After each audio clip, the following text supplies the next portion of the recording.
இன்றைய ஒரு நிமிட வேத தியானம், நாவினாலே வெட்டுவோம். இவன் வார்த்தைகளை நாம் கவனியாமல் இவனை நாவினாலே வெட்டி போடுவோம் வாருங்கள் என்றார்கள் என்று எரேமியா 18:18 வாசிக்கிறோம்.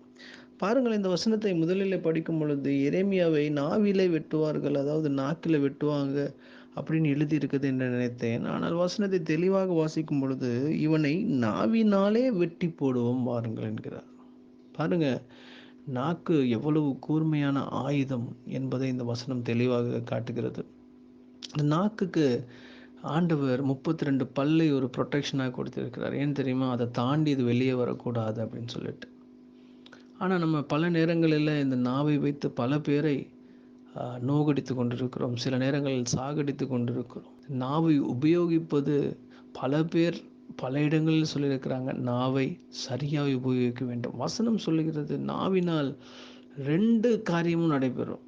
நன்மையும் நடைபெறும், ஜீவனும் நடைபெறும், தீமையும் நடைபெறும். அதே நேரம் மரணமும் நடைபெறும். நன்மையும் ஜீவனும் தீமையும் மரணமும் நாவின் அதிகாரத்தில் இருக்கிறது என்பதை பார்க்கிறோம். இந்த நாவை வைத்துக்கொண்டு நாம் எப்படி நடக்கப் போகிறோம்? பலரை வெட்டி போட போகிறோமா? இல்லை நாவை வைத்து ஆசீர்வாதமான வார்த்தைகளை கூறப் போகிறோமா? ஆமென்.